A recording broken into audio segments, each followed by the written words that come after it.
여러분 안녕하십니까? 여수 MBC 토크쇼 뉴스앤이슈 문형철입니다.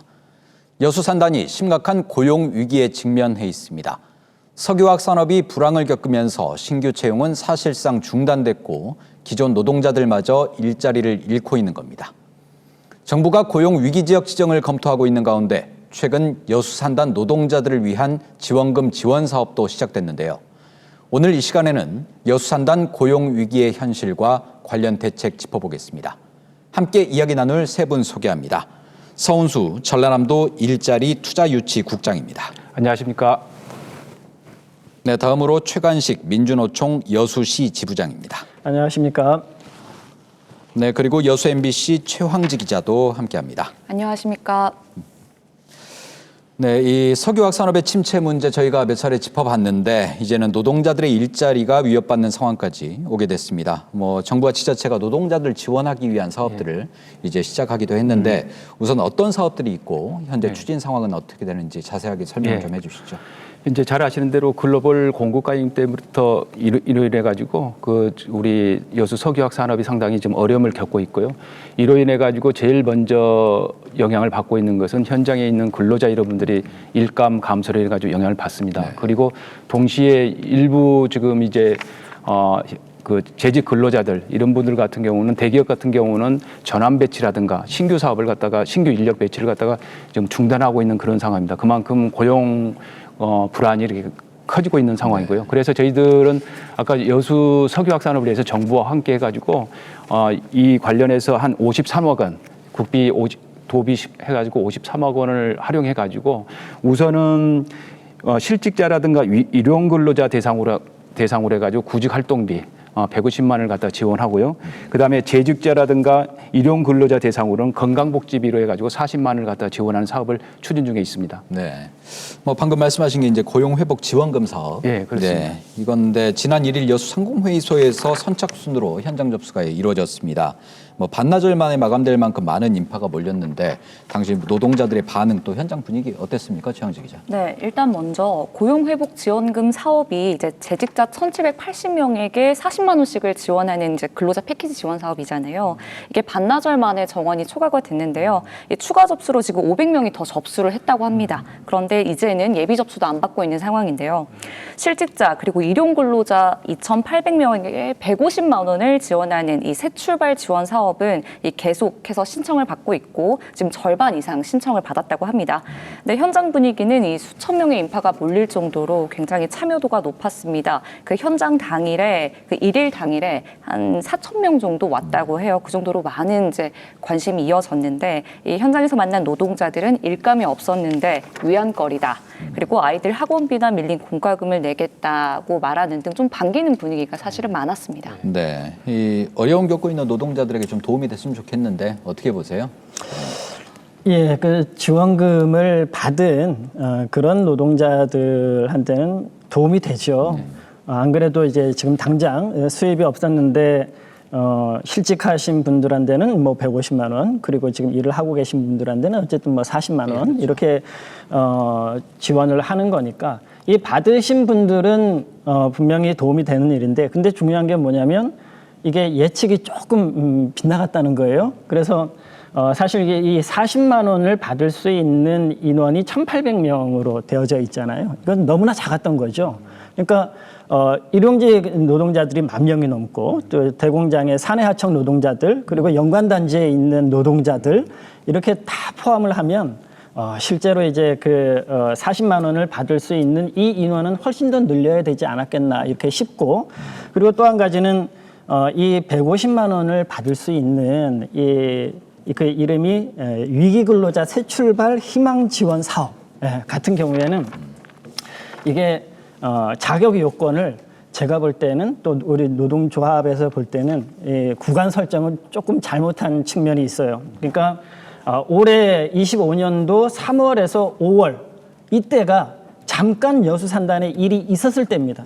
작년 말부터 해서 올해 1, 2월은 일이 전혀 없었고 3월에서 5월에는 몇몇 기업이 셧다운을 했단 말이죠. 그러니까 어느 정도 사람들이 거기에 들어가서 한 달에 10일 정도는 일을 했다는 거예요. 30일 다 일은 하지 못해도 열흘 정도는 일을 했던 노동자들이 상당수가 있는데 지금 여기 이 150만 원을 받으려고 하면 이 3월에서 5일 중에 30일 미만을 일을 해야지만 받을 수 있는 거예요. 일용직 노동자들 같은 경우에. 그러니까 그 이후로 지금까지 실직에 있는 사람들은 신청을 할 수가 없죠. 그리고 상용 노동자들 같은 경우에 23년도 7월 이후로 실업급여를 받지 않으신 분이라고 했는데 보통 노동자들이 실직을 하면 제일 먼저 찾는 게 구직급여, 실업급여예요. 그렇죠. 그런데 2년 전에 해고가 됐는데 아직까지 내가 실업급여를 신청하지 않았다? 이런 사람이 과연 몇 명이나 되겠습니까? 그런데 이런 사람들을 찾아서 150만 원을 주겠다라고 하니까 지금 이 정원이 못 차는 거죠. 그러니까 40만 원 구간은 너무 적고 사람은 많고 150만 원 구간은 이 설정을 잘못한 거죠. 그리고 또 한 가지는 이것을 선착순으로 한다라고 하는 것은 사실 행정 편의적인 사고라고 생각이 듭니다.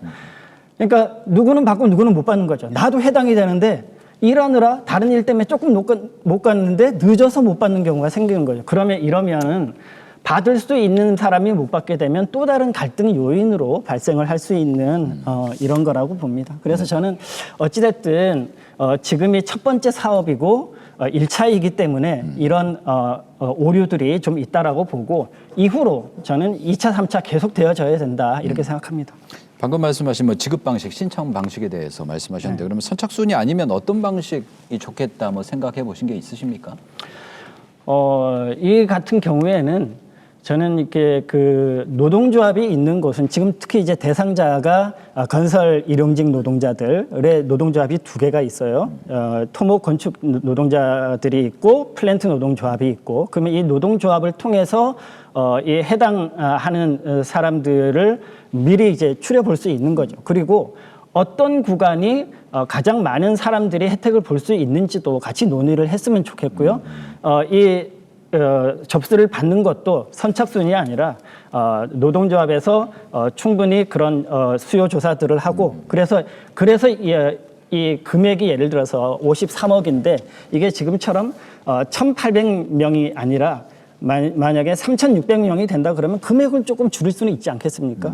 그러니까 이런 방법으로 선착순이 아니라 그렇게 하는 방법도 있지 않을까 이런 생각은 듭니다. 네, 뭐 신청 방식은 조금 뒤에 잠시 뒤에 한번 다시 얘기를 한번 해보도록 하고 우리 말씀하신 대로 고용회복지원금 예산 53억 원 가운데 전라남도가 8억을 지원해서 지금 진행을 하고 있는데 도에서는 기대 효과 어떻게 좀 보고 계십니까? 아무래도 아까 말씀하신 대로 지금 현재 어려움을 겪고 있는 근로자들이라든가 이런 분들한테 고용 불안에 크게 도움이 되고 앞으로 좀 더 여수 경제가 좀 회복해 나가는데 도움이 될 거라 봅니다. 네, 우리 최영재 기자가 이제 현장 당시 갔었는데 폭염 속에서 이제 수천 명 몰리면서 상당히 좀 혼잡했고 그다음에 불만의 목소리도 적지 않았던 것 같습니다. 자세하게 좀 설명을 해주시면 어떻습니까?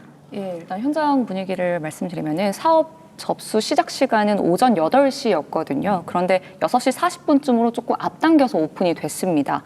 이 수행기관 측은 전날에도 줄이 너무 길게 서 있어서 참여자들의 편의를 위해 먼저 오픈했다고 밝힐 정도로 참여자들이 굉장히 많았습니다. 이 접수 시간이 변경될 정도로 수천 명의 사람들이 모인 건데 사실은 대기 공간을 위한 공간이 조금은 열악했던 것은 좀 사실이거든요. 건물 외벽 쪽에만 좀 천막이 있었고 이 대기 공간으로 쓰였던 주차장에는 이제 그늘막이나 천막 같은 게 없었습니다.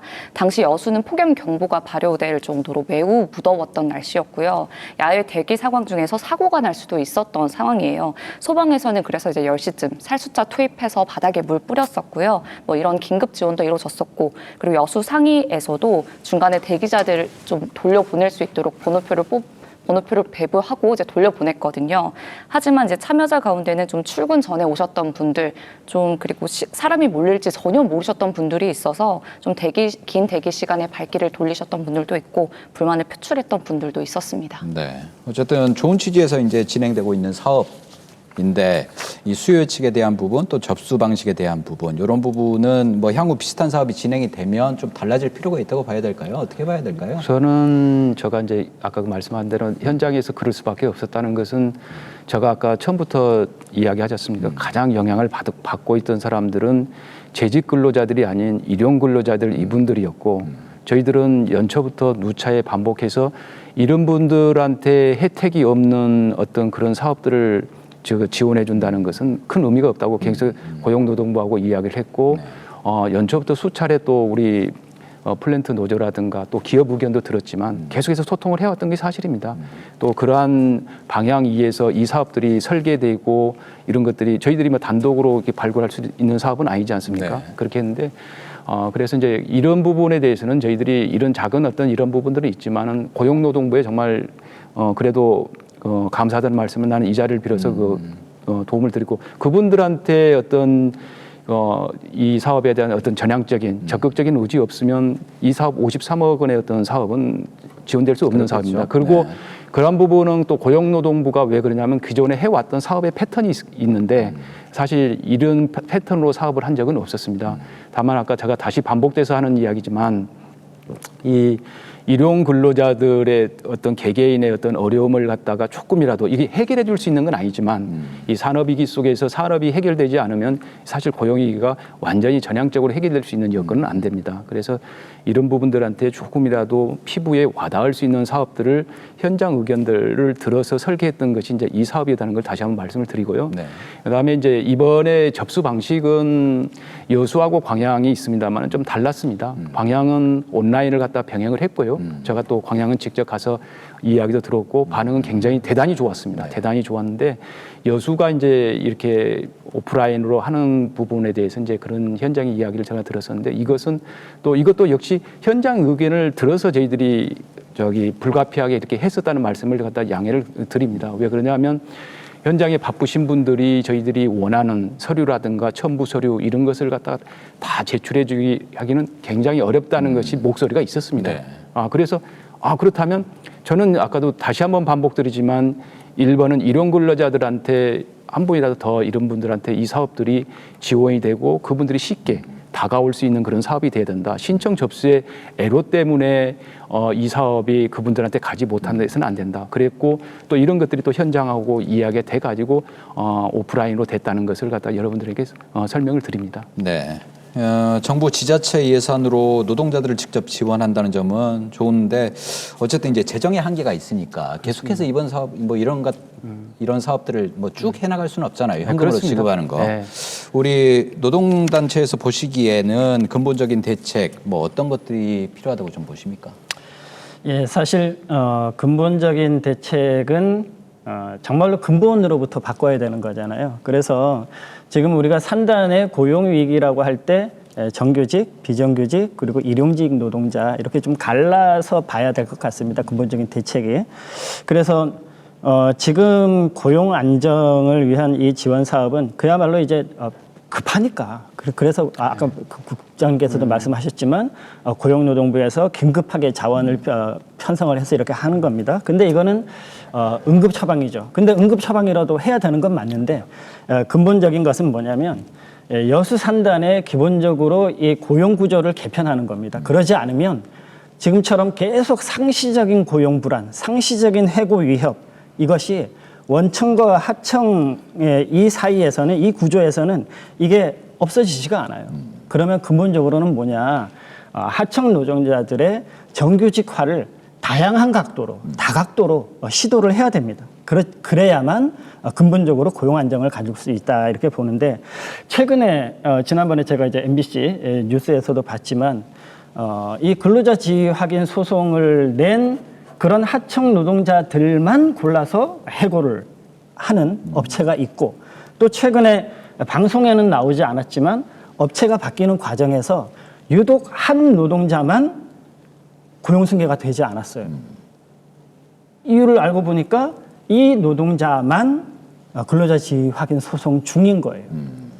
그래 보면 표적 해고가 아니겠냐 이렇게 의심을 하고 있는데 이런 것을 보면 여전히 여수 산단의 기업들은 비정규직 사내 하청 노동자들의 고용 불안은 그냥 당연시하는 걸로 이렇게 여겨지기도 하는데 근데 사실 이 구조 개선이 전환이 어려운 게 아니에요. 여수에 예가 있습니다. 2년 동안 계속 반복되어서 싸웠던 남해화학 같은 경우에 지금 전원 다 정규직 전환했잖아요. 네. 사내 하청 노동자들이 이제는 없어요. 다 정규직이에요. 그 이후로 21년도 이후로 지금까지 아무런 고용에 대한 문제가 나오지 않고 있습니다. 이것이 좋은 선례가 될 것 같고요. 그리고 정규직 노동자들과 관련해서는 정규직 노동자들은 공장이 줄어드는 것, 또 문을 닫을 수도 있다는 것, 업종을 변환할 수도 있다라고 하는 것, 이 모든 것들이 불안한 겁니다. 예. 노동자들이 내 일자리가 없어지지는 않을까? 다른 데로 전환 배치되지는 않을까? 이런 걱정들이 상시적으로 있는 거죠. 정규직이라고 해서 이제 고용이 안정된 것이 아니라는 얘기입니다. 이것도 예가 있어요. 얼마 전에 광주 금호타이어에 화재가 났잖아요. 그래서 광주광역시가 정부한테 고용위기 지역으로 지정을 해달라, 긴급하게. 이런 요구를 할 만큼 굉장히 고용 불안이 커졌단 말이죠. 근데 이게 어떻게 해결이 됐냐? 노사가 합의를 했어요. 그래서 지금 현재 있는 인원들을 그대로 다 유지하기로 하는 기초 위에서 지금의 근로 조건도 유지하는 걸로 이렇게 노사 합의를 했단 말입니다. 이 과정에 이 고용위기 지역으로 해달라고 하는 지역이 갑자기 노사 합의로 모든 것이 해결이 됐어요. 이 과정에 정치권과 지자체와 노와사가 굉장히 노력을 많이 한 덕분에 이게 된 거죠. 그러면 여수산단도 이걸 따라야 되는 거예요. 따랐으면 좋겠습니다. 그러니까 어느 기업이 업종 변환을 할 때 또는 이 공장을 라인을 줄이고 이 공장을 뭔가 바꾸려고 할 때 반드시 노사 합의가 있어야 된다. 그래야 정규직 노동자들의 고용 불안이 없어질 수 있습니다. 마지막으로 취약한 건설 일용직 노동자들 같은 경우에는 사실은 예전부터 여수의 노동자들이 요구했던 게 뭐냐면 노동복지기금을 조성하고 운영해야 된다라고 하는 것을 끊임없이 요구를 했어요. 어디에서? 여수시에서. 그런데 이게 오래전부터 노동계에서는 계속 요구를 했는데 여수의 정치권에서는 이러저러한 이유로 특히 기업이 해주겠냐? 시는 돈이 없다. 뭐 대략 이런 이유로 해서 난색을 표했는데 결과적으로 지금 여수에 이런 어려움이 닥치고 보니까 여수시는 지금 아무것도 할 수 없잖아요. 이런 처지에 있는 겁니다. 그래서 최근에 여수시가 용역을 하나 발주했는데 여수시 노동정책 기본계획 수립을 위한 용역을 했어요. 그런데 이 용역 중에 노동복지기금을 조성하는 것이 굉장한 중요한 과제로 도출되어져 있어요. 그래서 저는 지금이라도 빠르게 이런 그 노동복지기금을 만들어서 이럴 때 쓰라고 만드는 거거든요. 구제기금도 정부하고 도비만 낼 것이 아니라 시에서도 낼 수 있는 거고 생활이 어려운 노동자들을 도와줄 수도 있는 거고 이게 필요하다고 봅니다. 네. 뭐 지부장님께서는 지역 노동장체 이제 이끌고 계시기 때문에 여러 직종, 여러 노동자들의 뭐 현실 같은 것도 뭐 가까이에서 많이 들으실 텐데 산단 불황, 고용 위기 뭐 이런 것들 지금 체감하는 정도는 어떻습니까, 노동자분들이? 방금 말씀드렸지만 지금은 뭐 정규직, 비정규직, 하청, 원청의 구분이 없어요. 지금은 사실 이제 지난번에 이제 뉴스에 잠깐 나왔던데 인터뷰에 이런 게 나오잖아요. 하청 노동자가 해고가 됐어요. 해고를 하면서 인수인계를 하라고 하는데 정규직 노동자한테 인수인계를 하라고 합니다.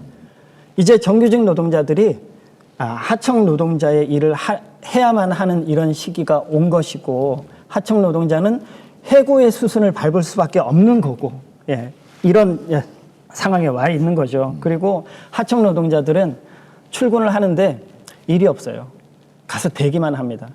이 노동자들이 제일 힘든 게 뭐냐면 차라리 힘들게 뜨거워도 일하는 게 낫습니다. 근데 일이 없어서 출근을 했는데 가만히 대기하는 것은 곤욕이거든요. 그 시간에 고용 불안은 엄청나게 증폭되는 거죠. 일용직 노동자들은 평상시에도 1년에 많이 하면 9개월 정도 일을 합니다. 3개월은 일이 없어서 쉬거나 이동하는 기간이죠. 그런데 지금은 1년에 9개월이 아니라 20%도 일을 할지 말지 하는 지금 이러한 상황이거든요. 언제 회복될지도 몰라요. 굉장히 어렵죠. 그리고 화물 운송하는 노동자들은 예전에 100이었다고 하면 지금 5, 60밖에 되지 않는다고 합니다. 굉장히 어렵죠. 네. 다 그렇습니다. 네. 뭐 저희 뉴스를 통해서도 이 고용위기 문제 전해드린 적이 있는데 최영지 기자가 보기에는 어떤 부분에서 가장 타격이 좀 큰 것 같습니까? 일단 가장 먼저는 일용직 노동자분들이죠. 저희 산단 내의 투자 감소로 공장 건설 자체가 줄어들고 있잖아요. 살펴보니까 올해 플랜트 건설 발주액이 작년 대비 70% 이상 여수에선 감소했다고 합니다. 가장 먼저 피해를 입은 건 당연히 공장 건설 현장에 투입되는 인력, 일용직 노동자분들이겠죠. 플랜트 노조 조합원 숫자도 갈수록 줄고 있는데요. 작년 7월에 보니 이제 8,700명이 조합비를 냈어요. 그런데 올해 7월에는 2,000명으로 추산이 된다고 하더라고요. 작년과 비교했을 때 4분의 1 가까이가 줄어든 숫자고 그만큼 상당히 많은 노동자분들의 일감이 줄었다는 뜻이겠죠. 최근에 이제 대기업 공장이 적자를 이유로 공장을 멈췄는데 이제 해당 공장과 계약했던 하청업체와의 계약도 정리를 하면서 하청업체 소속된 노동자들이 갑자기 일자리를 잃었습니다. 이 롯데케미칼 사례인데요. 지난 4월 기업 적자로 건자재 공장을 멈췄는데 이 여파로 하청업체 노동자 4명이 실직을 했습니다. LG화학 역시도 작년에 SM 공장 가동 중단했는데 하청업체와의 계약 종료 등으로 이제 3명이 사직을 하고 그만뒀습니다. 네, 우리 여수산단 같은 경우는 이제 대기업도 있고 뭐 소규모 협력업체도 있을 것이고 또 고용 형태로 봤을 때는 말씀하신 것까지 정규직 있고 비정규직 있고 또 이제 일용직 분들도 있고 뭐 여러 가지 형태가 있을 건데 도에서는 이 실직 노동자 현황이라든가 이런 건 어떻게 좀 현재 파악을 좀 하고 계세요? 아까 우리 기자님께서 말씀하신 대로 저희들도 그렇게 봅니다. 그리고 모두에 말씀드린 대로 기본적으로 대기업에 의존하고 있던 우리 여수 석유화학이 그 발주 사업 물량이 감소하는 바람에 하청업체들도 어렵고 또 그로 인해 가지고 제일 먼저 이제 영향을 받고 있는 것이 우리 현장 근로자들이라고 그렇게 저희들이 보고 있고요. 그래서 전반에 걸쳐서 그런 것들은 저희들이 지표상으로 봐도 굉장히 또 반대로 그 중소기업이라든가 하청업체 마저도 유지되는 근로자들도 전환 배치 또 신규 중단을 갖다 거의 중단을 하고 있는 상황입니다. 그 정도로 지금 어려운 상황이고 그래서 여러 가지로 지난 24년 6월과 비교했을 때도 금년에는 거의 플랜트 일용직 근로자도 한 36% 감소하는 걸로 저희들도 알고 있습니다. 점점 더 그 지표는 조금씩 나빠지고 있는 걸로 저희들은 파악을 하고 있습니다. 추세상으로는 계속 악화되고 있다. 네, 나빠지고 있는 걸로. 예. 네. 석유화학 산업 불황으로 인한 이런 실업난 어쨌든 지역 경제에 직접적으로 이제 악영향을 미칠 텐데 우리 지역 소상공인 또 시민들의 목소리는 어떻습니까? 네, 석유화학 불황을 체감하는 곳 중 하나가 이 산단 주변에 넓게 형성된 상권 무선지구인데요. 이 무선지구 쪽은 지금 상가 공실률도 이제 크게 늘었고 특히 일용직 노동자분들 거주하시던 원룸도 원룸촌이라고 이렇게 형성이 됐었는데 지금 빈방이 많은 상태입니다. 음식업소 같은 경우에도 뭐 재료비, 인건비는 다 올랐는데 이렇게 손님이 없었던 적은 처음이라고 다 입을 모으세요. 산단 기업들 월급날 줄줄이 알고 있을 정도로 식당 업주분들 이렇게 기대하는 부분이 많았었는데 요즘은 그런 특수가 전혀 없다고 했습니다. 그리고 여수는 전남 청년에게도 매력적인 일자리가 많았던 곳인데요. 하지만 최근 채용 시장을 보면은 뭐 대기업들 정규 채용 없앴고 그리고 빈자리가 나면은 채용하는 수시 채용으로 다들 바꿨고요. 그 수시 채용마저도 요즘은 좀 드뭅니다. 그 대기업 내부에서도 직들이 좀 다른 지역으로 이제 이직하는 경우도 상당히 많다고 합니다. 네, 이렇게 여수산단 고용 문제 심각해지다 보니까 전라남도에서는 지난 4월에 이 여수를 고용 위기 지역으로 좀 지정해달라 이렇게 해서 정부에 신청서를 제출했고 제 기억으로는 5월에 이제 현장 실사 좀 진행된 것 같아요. 뭐 지금까지 진행 상황 좀 설명을 해주시면 어떨까요? 이게 이제 저희들은 아까 우리 말씀하신 대로 그런 과정대로 해가지고 지금 고용 위기 지정 신청을 해놓고 있는 상태고요.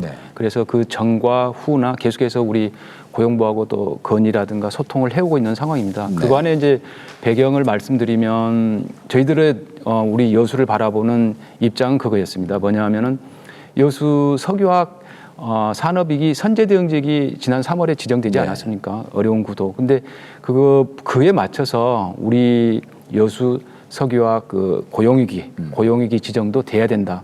같이 쌍둥이처럼 같이 굴러가야 한다는 것이 이제 저희들의 가장 기본적인 입장이었고 동시에 저희들이 가장 강조했던 것은 아까 다시 한번 반복드립니다만은 일용 근로자들이 너무나 큰 타격을 받고 있다. 이런 분들이 그대로 이 지표상에 반영이 되지 않았다 해가지고 그대로 둔다면 우리 일용 근로자들은 울산이나 또 다른 지역으로 갈 수도 있다. 근데 갈 수 있는 것을 그대로 방치할 수는 없는 거 아닙니까? 그래서 거기 그렇게 방치해서는 안 되기 때문에 선제적인 고용위기 지정이 돼야 된다는 그런 선제적 대응을 필요성을 굉장히 강조했습니다. 왜 그러냐면 이제 그간의 정부 지표는 이제 어차피 정부도 어떤 제도적인 한계를 갖고 있고 또 하다 보면 여러 가지 어려움이 있을 거다. 그러다 보니까 이제 여러 가지 지표라든가 이런 것을 가지고 있지만은 이게 선제적인 대응을 반영하기는 굉장히 어려운 구조입니다. 그렇지만 우리는 이게 점점 더 어려운 상황이니까 지금 선제적으로 지정을 해서 우리 고용 불안을 해결할 수는 없지만 조금이라도 좀 완화시켜줬으면 좋겠다. 그런 쪽으로 해서 정부하고 계속해서 건의 소통을 해오고 있습니다. 네, 이 지정 요건이 꽤 까다롭다 이런 얘기들이 이제 예전부터 많이 나왔는데 실제로 이 선정 기준이나 이런 건 어떻게 됩니까? 이제 좀 세부적으로 그 말씀을 드리면요. 그 이제 첫 번째 그 정량 요건이다 해가지고 고용보험 피보험자 증감률이 있고요. 그 다음에 고용보험 피보험자 수 어떻게 좀 비슷합니다. 피보험자 증감률하고 피보험자 수 이게 이제 감소가 돼야지 좀 지역이 그렇죠. 경제가 어렵다는 그런 부분 지표가 있고요.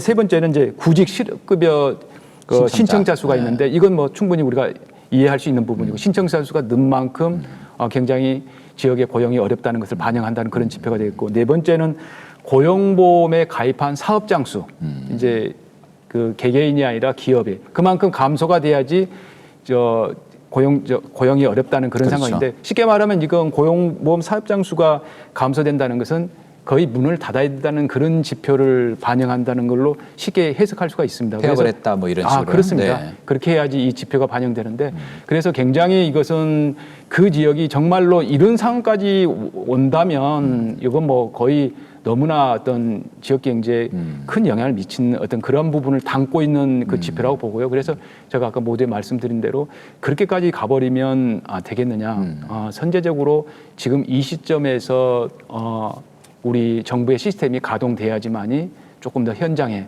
어떤 목소리라든가 주민들의 고용 안정 이걸 다 해결해 줄 수 없지만 좀 따뜻하게 안아줄 수 있지 않겠냐 그런 식으로 계속해서 이야기를 해왔던 것이 사실입니다. 네, 뭐 방금 말씀하신 뭐 정량적 수치 뭐 무시할 수 없겠지만 어쨌든 이 지역에 미치는 파급력 등을 고려해서 선제적으로 대응할 필요가 있다. 뭐 이런 판단이 좀 드는데 정부가 좀 유연하게 대응할 필요가 있지 않습니까? 어떻게 보세요? 예, 방금 국장님께서 말씀을 아주 잘 해주셨습니다. 그리고 그때 실사단이 왔을 때 저희가 그런 부분에 대해서 적극적으로 어필한 것도 사실인데 여전히 아직 이제 지정은 안 되고 있는 이런 상황이긴 합니다만 이게 숫자 통계는 아까 이제 이런 요건들을 채워라라고 하는데 사실은 이 숫자 통계를 그렇게 맞춰서 자 문서로 만들어서 또는 파일로 내 앞에 가지고 와 그러면 그걸 가지고 판단할게 정부가 이런 역할만 한다라고 하면 그건 정부가 아니죠. 우리는 이런 걸 보고 탁상행정이라고 하는데 지금 이 숫자만 보더라도 위기라고 하는 것을 바로 알 수가 있잖아요. 아까 기자님께서도 말씀을 하셨고 지금 공장 가동률이 70%대로 떨어졌어요. 더 떨어질 수도 있습니다. 그리고 구직급여 신청자가 28% 갑자기 급증했단 말이에요. 그리고 공사 발주액이 실제로 78%가 줄었어요. 반으로 줄은 것도 아니고 거의 4분의 3이 줄은 겁니다. 그러면 이 4분의 3이 줄으면 그 발주 공사를 받아갖고 일을 하던 지역의 건설 업체들은 어떻게 된다라는 겁니까? 그 직원들은 어떻게 그 사장은 돈을 줄까요? 문을 닫아야지만 됩니까? 지금 이 업체들은 자구 노력을 하고 있어요. 그렇다고 해고할 수는 없으니까 이번 달에 70%, 다음 달에 50%, 그 다음 달에 30% 이렇게 문 닫는 걸 연기하면서 자구 노력을 하고 있는데 이게 문을 닫지 않았다고 해서 정부는 못 주겠다 지금 이런 거랑 마찬가지거든요. 그래서 이런 거는 사실 현실을 너무 도외시한 거다. 그리고 사후 약방문은 늦죠. 아까 국장님께서도 말씀을 하셨지만은 꼭 공장이 문을 닫고 사태가 터져야 그러면 정부는 지원을 할 거냐? 그래야 위기 지역으로 되는 거냐? 그렇지 않죠. 이 선제 대응 지역이든 위기 지역이든 중요한 건 지금 여수 경제가 여수의 고용 위기가 지금 당장 현재 진행되고 있는 진행형인데 정부는 이것을 다 진행된 다음에 가지고 와라라고 하는 이야기인 거죠. 정부가 유연해 줘야 되죠. 먼저 와서 직접 봐야 되죠. 만나고 이야기를 들어야죠. 그러니까 자료를 내놔라 이럴 것이 아니라 현장에서 노동자를 만나야죠. 이제 또 저희 도에서는 아까 그 관련해서 이제 이미 아까 말씀한 대로 여수 석유화학 산업, 이 산업이 가장 또 중요한 부분이 있지 않겠습니까? 이런 부분에 대해서 산업위기 선제 대응 지역을 지정을 해놓고 있고 그것이 또 계속해서 추진되게끔 이렇게 특별법이라든가 석유화학이나 철강 산업 메가 프로젝트 이런 것이 정부에 계속 이제 추진되게끔 그런 노력을 갖다 기울이고 있기 때문에 아까 이제 그런 부분에서 그 꼭지 이런 부분은 세세하게 어떻게 보면 그 발언이 있었다 없었다 이런 거 가지고 그렇게 이야기할 것은 아니라고 보고요.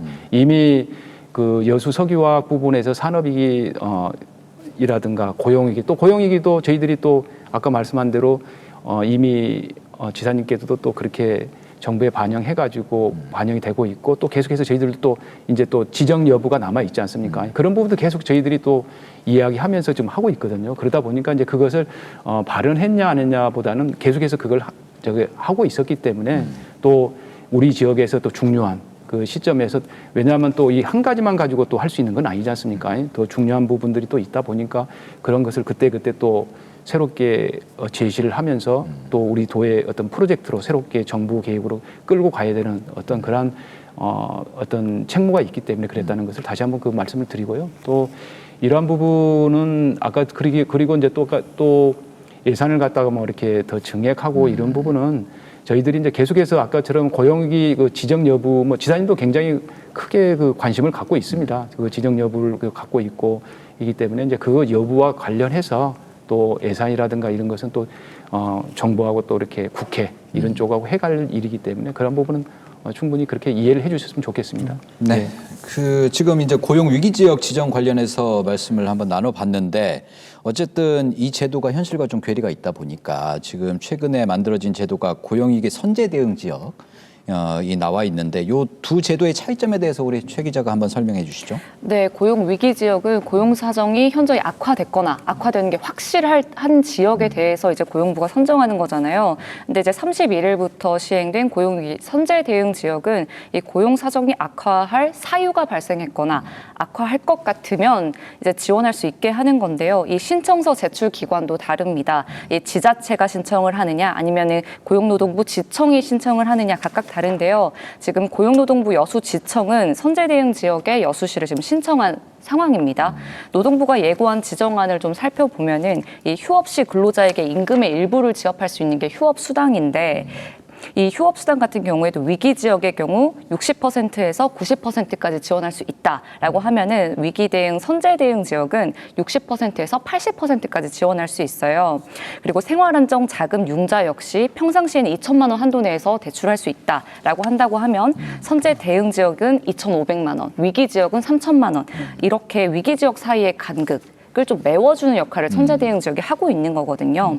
이 밖에 추진되는 다른 사업 역시 고용 위기 지역보다는 이 선제 대응 지역이 좀 지원 범위는 다소 조금 줄어들거나 완화됐지만 지원할 수 있는 근거는 만들어 두면서 좀 위기 지역을 지원하겠다는 어떤 이런 사업 취지는 살리면서도 좀 사업 성격은 위기 지역과 조금 구분한 것으로 보입니다. 네. 이 고용 위기 지역 지정은 뭐 현실적으로 좀 어렵다 하더라도 이 선제 대응 지역 지정은 좀 충분히 기대해 볼 수 있다고 보세요. 어떻게 보십니까? 아직까지는 뭐 제가 이 자리에서 이렇게 뭐 어떤 지역으로 이렇게 말씀드리기는 어려운 상황이고요. 다만 이제 저희들은 계속해서 이야기해왔던 대로 저희들의 현장의 목소리 다시 한번 말씀드리지만 일용 근로자들의 어려움을 갖다 당장은 어려움을 갖다가 반영할 수 있는 이런 고용위기 지적이라든가 이렇게 지정이 돼서 우리 여수 좀 고용 불안을 갖다 해소할 수 있는 그러한 쪽에서 계속 이야기를 하고 더 노력을 할 것입니다. 방금 말씀하신 뭐 그런 차원에서 이 전라남도 여수시가 이제 협의체를 운영을 하고 있는데 여기에 지금 처음으로 비정규직 노동자들이 함께 좀 참여를 하고 있다면서요. 어떻습니까, 그 내용? 이제 저는 다시 한번 말씀드리지만은 이 지금의 여수의 가장 그 고용의 특징은 철강하고 또 조선하고는 다릅니다. 네. 굉장히 그 그 고용의 특징이 있고요. 그렇죠. 그래서 이런 부분 특히 이제 여수의 일용 근로자들의 어떤 비중이라든가 이런 것이 있었기 때문에 처음부터 시작할 때 이런 부분 이런 사람들의 목소리 현장의 목소리를 분명히 반영하고 물론 기업들 중소기업 그다음에 재직 근로자들의 어떤 목소리를 반영하는 것도 중요하고요. 왜냐하면 전체적인 어떤 고용 안정이니까 그렇지만 그래도 제일 위기에 있는 이런 분들의 어떤 목소리를 갖다가 반영하면서 정부에 우리가 전달해야 되겠다는 그런 차원에서 저는 기꺼이 또 그렇게 반영하면서 소통하면서 저희들이 뭐 100% 그렇다 해가지고 다 반영할 수 있는 그런 어떤 제도적인 여건이라든가 이런 건 안 됩니다만은 그러나 저희들은 충분히 소통해왔고 앞으로도 그런 과정에서 해 나간다면 저희들을 조금 더 신뢰하고 더 소통하면서 일을 해 나갔으면 좋겠다는 그런 말씀을 드립니다. 이 협의체는 뭐 정기적으로 회의가 열리는 건가요? 어떻게 운영됩니까? 그렇게 뭐 그렇게 정기성은 없고요. 정기성은 없고 이제 엊그제 다만 이제 고용위기 그 관련해서 네. 지정하면서 여러 가지 또 저희들이 준비해야 될 어떤 목소리들 이런 것들 반영해야 될 것을 위해서 그렇게 했었던 게 사실입니다. 네. 어쨌든 뭐 전라남도도 그렇고 정부도 그렇고 뭐 여러 가지 이제 대응책 내놓고 있는데 뭐 노동단체에서 보기에는 아까도 뭐 설명을 잠깐 해주셨지만 이런 부분이 조금 부족하다, 이런 부분이 좀 보완됐으면 좋겠다. 뭐 예를 들어서 하청으로 이어지는 계약 구조라든지 뭐 그런 부분 어떤 부분들이 좀 있습니까? 예, 그 말씀을 좀 드리자면. 저는 그 아까 질문에서 우리 그 국장님께서 지금 고용위기 그 협의체를 구성해갖고 운영하고 계신데 저는 이 부분은 지금 전남도가 굉장히 잘하는 일 중에 하나다라고 이렇게 봅니다. 어떤 뭔가 일이 터져야 뭔가 이제 거기에 대응하는 방식이 아니라 미리 예비하고 그것을 대응하는 이런 조치들은 굉장히 발빠르게 잘 대처하고 있다 이렇게 생각이 들고 거기에 노동자들의 참여가 보장되는 것 역시 좋은 일이다 이렇게 생각이 듭니다. 한편으로 지금 이 여수 산단의 문제를 근본적 아까도 이제 근본 대책 이야기를 잠깐 했는데 이 문제를 기본적으로 이 하청에서 하청으로 이어지는 이런 도급 구조 사용자가 책임을 회피하는 이런 경향 이런 것들을 일소하기 위해서는 지금 당장 필요한 게 뭐냐 오늘 원래 통과되었어야 할 노조법 2, 3조 개정이죠. 예. 그런데 이게 지금 환노위하고 법사위도 통과를 했고 원래는 예정대로라면 오늘 통과되어야 하지만 아시다시피 국민의힘에서 지금 필리버스터를 하는 이런 상황입니다. 그래서 부득이하게 노조법 2, 3조 개정은 8월 국회로 넘어가고 8월 21일 이후에 이것이 개정될지 안 될지 그때 이제 가서 봐야 되는 문제인데 이 노조법 2, 3조가 다들 아시다시피 이거는 윤석열 전 내란숙의 윤석열 전 대통령이 2번이나 거부권을 행사했던 법안이란 말입니다. 근데 지금 이게 다시 개정하려고 하니까 경총, 사용자 단체 그리고 국민의힘 적극적으로 반대하고 나서고 있죠. 아주 완강하게 버티고 있는데 이게 뭐냐면 그동안 현행 노조법은 실질적인 지배력을 행사하는 원청이 법적인 사용자로서 책임을 회피하고 단순히 도급 계약의 형식만을 빌려서 원청의 책임을 면제받아왔던 게 기존의 이제 노동법이었죠. 그런데 이번에 이제 개정되는 것은 뭐냐면 실질적으로 원청이 하청 노동자에게 지배력을 행사한다면 거기에 대한 책임을 원청이 져야 된다라고 개정을 하는 거거든요. 다만 아쉬운 점은 뭐냐면 원청이 하청 노동자의 사용자라고 법조문에 명기하지는 않았어요. 그래서 노동자들이 원청이 하청 노동자들을 실질적으로 지배하고 있다는 것을 증명해야 되는 이러한 과정은 남아있지만 진일보한 이런 거라고 볼 수 있죠. 지금 여수 산단의 예를 들자면 아까 이제 롯데케미칼 첨단 소재 그 이야기도 하셨는데 뭐냐면 회사의 입장은 뭐냐면 우리는 할 만큼 했어. 법적으로 우리는 책임이 없어. 법적으로 우리는 책임이 없어. 그래서 하청 업체들이 잘 이야기해서 서로 고용 승계하라고 했는데 지역의 하청 업체들이 말을 안 듣는 거야. 그래서 이번에 못한 거야. 해고 우리하고 책임이 없어. 라고 이야기를 하고 LG화학에서 아까 제가 말씀드렸던 한 분 표적 해고 의심을 받고 있는 이 노동자 같은 경우에는 그 이전에 도급업체가 변경이 됐는데 이 전 도급업체는 무슨 소리야? 우리 다 승계하기로 했어. 야, 선택적으로 하는 게 어디냐? 아이, 걱정 마라, 잘 될 거야. 이렇게 이야기를 하고 이번에 새로 변경된 도급업체에서는 근로계약서도 안 써요. 작업 지시도 내리지 않아요. 그냥 마치 유령 취급해요. 원청은 잘 모르겠고 출입증이나 반납해. 이런 현상.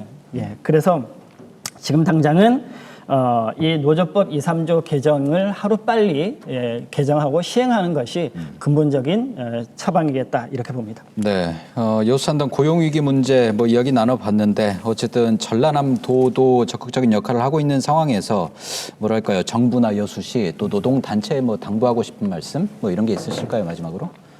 이제 저희들은 그렇게 봅니다. 이게 이제 처음부터 이 여수 석유화학 산업의 어떤 위기 이것이 뭐 하루아침에 온 것은 아니지 그렇죠? 않겠습니까? 네. 계속해서 중국이 저가 제품으로 이렇게 따라온다는 것은 많은 전문가들은 사실 예전부터 조금 예측한 부분이 있었고요.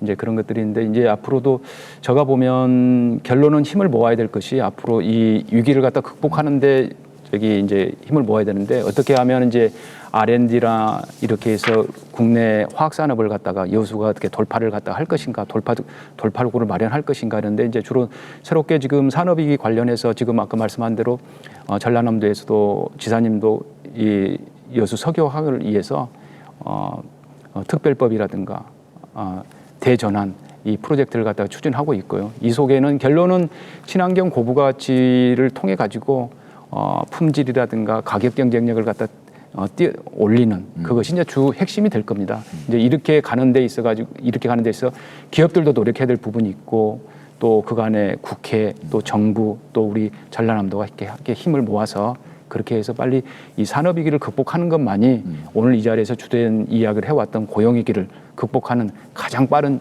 지름길이라 생각합니다. 네, 지금까지 서운수 전라남도 일자리 투자유치국장, 최관식 민주노총 여수시 지부장, 여수 MBC 최황지 기자였습니다. 이 석유화학 산업의 침체가 기업의 수익성 악화를 넘어서 이제는 노동자들의 일자리까지 위협하고 있습니다. 여수산단과 지역경제가 다시 활력을 찾을 수 있도록 제도적 대응책을 마련하고 또 고용 불안에 놓인 노동자들의 보호를 위해서 지역사회와 정부 그리고 기업이 함께 대책을 강구해야겠습니다. 여수 MBC 토크쇼 뉴스 앤 이슈 오늘 준비한 내용 여기까지입니다. 시청해 주신 여러분 고맙습니다.